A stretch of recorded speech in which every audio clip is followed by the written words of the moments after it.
the outside, and then coming right up in there is the newcomer Cameron Wake. And for the folks in BC, it is Cameron. He got a lot of hype in the preseason as Derek, but he wants to be known as Cameron Wake out of Penn State. And what a bookend he might be for Brent Johnson. A little curveball for us in our rosters, but we figured that out. Now those big tackles have to figure it out. He's blocked. Loose ball. And it looks like a Lion touchdown on the block. And Prefontaine is hurt. Was that Baron Miles that came free? Yeah, I think it was. Baron Miles with what would be his 9th career punt block.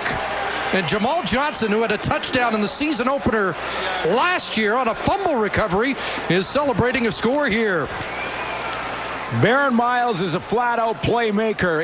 On defense last year, 10 interceptions. He's going to come from this side, and watch the move he makes to come through there and get to Noel Prefontaine. Little inside move. He's not picked up. He beats Michael O'Shea, the personal protector, and attacks the football and the foot of the punter, Noel Prefontaine.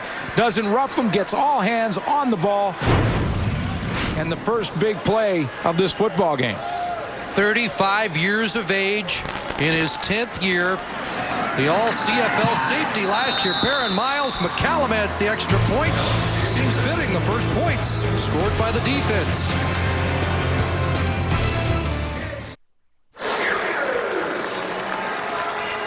The stats after one quarter brought to you by Rona, the Canadian how-to people. And this defense continues to dominate. Well, we talked about in that first quarter that they probably will because of the change of the offensive coordinators.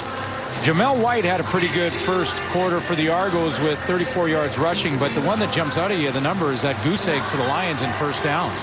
So the Lions with the lead, despite not having a first down, and the Argos with a chance here to at least get on the board. Well, when you're struggling offensively, you're hoping that your teams will pick up the play. That's what the Lions have had. But, you know, there was concerns in the preseason with this offense that it was a little complacent in the preseason.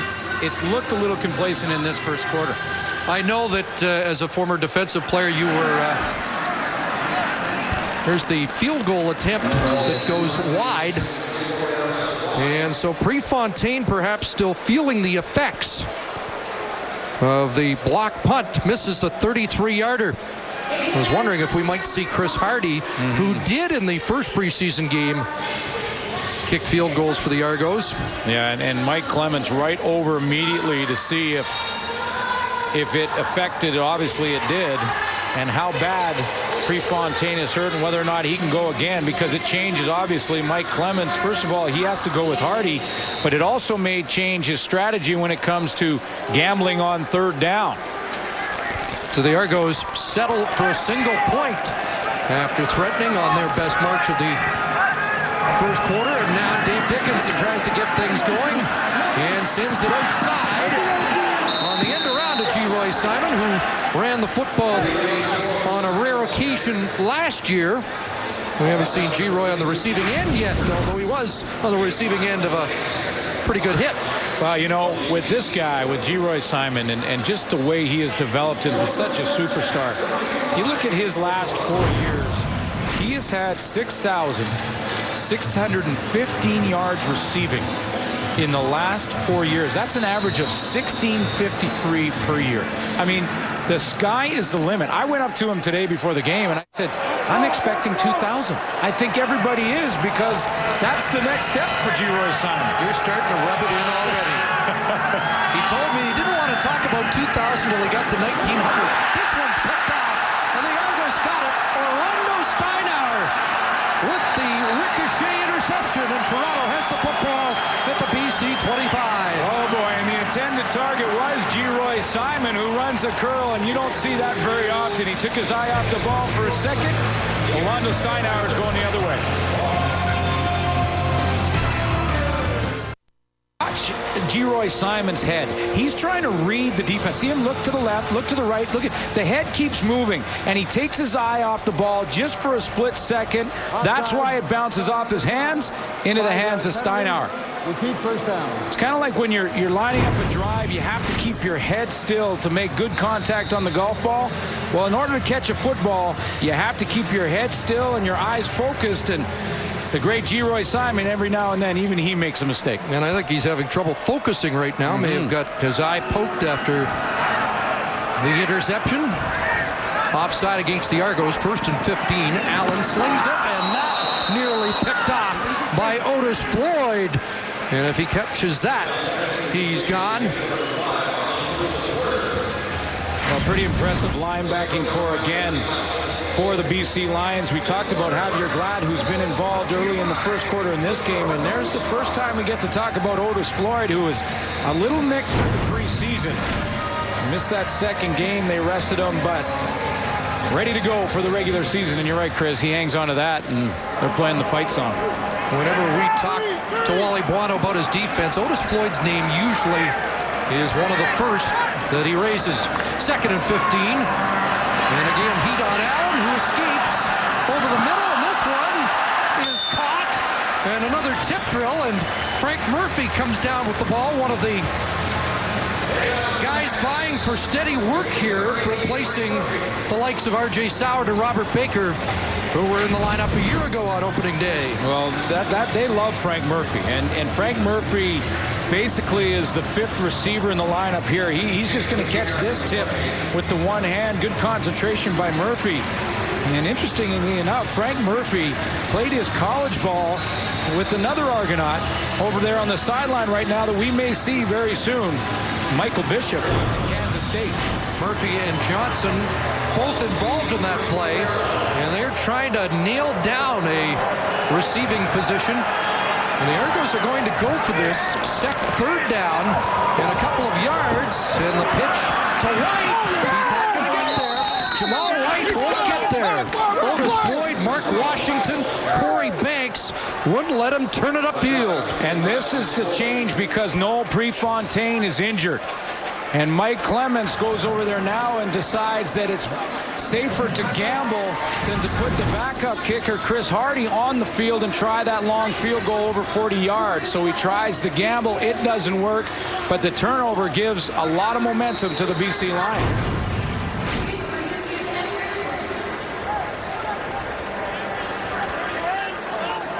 So a turnover on downs, and the Lions get it back. And will scrimmage at their 34, still looking for their initial 1st down of the game. Dickinson, the wide side throw, too strong for Tony Simmons. Let's get an update from the Argo bench. Sherry Ford. Well, after that missed field goal, Noel Prefontaine took his gloves off, sat down on the bench, and it looked like the training staff allowed him to make the decision. For now, he will sit out. They have ice on his left knee and his left leg. They were testing it for ACL and MCL injuries. As you can see, he is sitting out. Chris Hardy took his tape off and is now warming up and will take over kicking duties for at least the time being. Argos did not have a challenger for Prefontaine in the training camp, Sherry, and Chris Hardy, fortunately for the Argos, did kick in the opening preseason game here against Montreal. Incomplete. And Dave Dickinson now 2 for 7 for 7 yards so far in a sputtering start to the 2007 season. You know, in the first game of the preseason against the Saskatchewan Roughriders, the BC Lions lost that one 24-15. Dave Dickinson played basically one series. Played a little bit more in the second game versus Edmonton, but just has not looked sharp here to start this season off.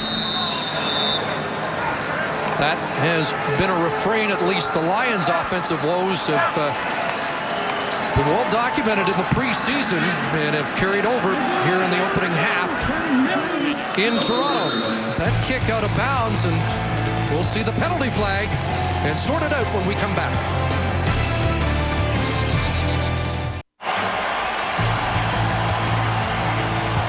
Just a reminder for all your CFL news, log on to tsn.ca and you'll be able to watch Friday Night Football on TSN Broadband.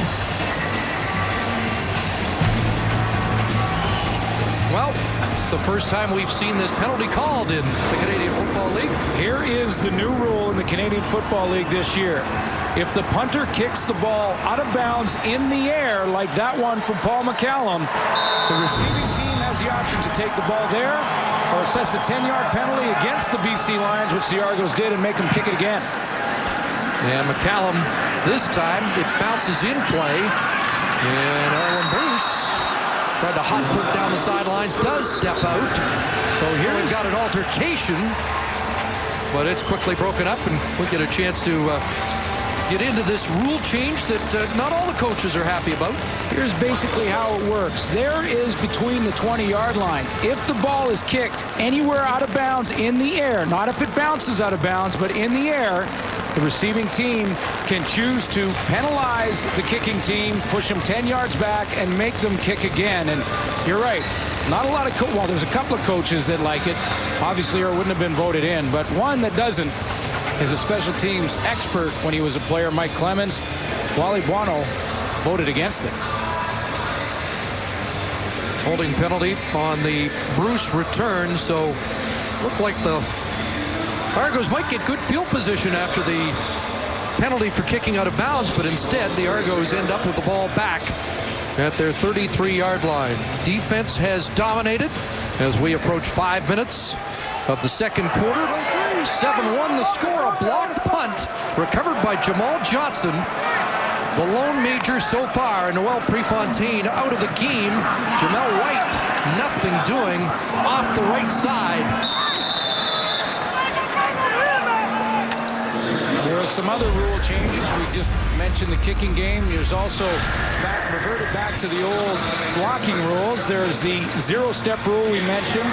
Hitting the quarterback, it's an effort to protect the quarterback as much as possible. The horse collar tackle, the one on Tony Simmons a year ago, is now illegal. And we just mentioned the punts out of bounds. They also went back to the 06 blocking rules on punt returns, which should help field position for offenses. Timeout, BC. Well, the Lions didn't like their alignment on the field. Javi Glatt going to the sidelines to confer with Wally Buono. We did expect that defense would have the upper hand early, and Wally Buono was interesting yesterday talking about how the defense maybe in general is ahead of the concepts on offense, and now the offense has a lot of work to do to catch up and make this the high-powered offensive game that we were used to 5-10 years ago. Hence 8 new offensive coordinators in the Canadian Football League this year. They got their work cut out for them. Here is perhaps a big play, and just out of the hands of Frank Murphy, an overthrow by Allen, and Murphy somehow got open in that Lions secondary. Well, what they love about Frank Murphy, one of the things is that he was a running back in college, so he's a strong runner with good speed in the open field. He couldn't run down this one. But when you combine a guy who, once he gets the ball, can make you miss from that old running back experience and that can get himself open like he was, you got a keeper. And Frank Murphy is a keeper for the Argos. Just missed by inches there. So here's Chris Hardy, now in the backup safety out of the University of Manitoba, the 11-year veteran. Somehow has to keep the Argos in the game, at least in the battle for field position. Pretty good job. Smart has to backpedal to his 30, but he's got a return set up. Ian Smart across midfield. A flag has been thrown, and Smart is going to be caught at the 25-yard line. Wally Buono a little upset because that big return is going to be wiped out by a penalty.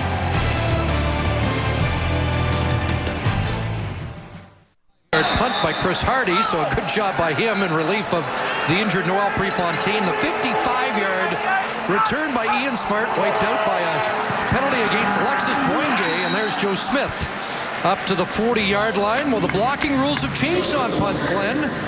Nevertheless, Boingue called for the illegal block here. Yeah, not this much. Boenge is going to come out of here on Michael O'Shea. You see O'Shea number 50. He cuts across, and right there, he gets the hit right in the middle of the back. Now, basically, the rule is reverted back to the 2005 season where a player has 4 sides. 3 sides are legal. But that was the 4th side. That was in the middle of the back, and that's a penalty. 2nd and 5. Joe Smith, huge hole into the secondary and into Argo territory to the Toronto 50-yard line, and the BC Lions finally get a second series of downs. There is no better way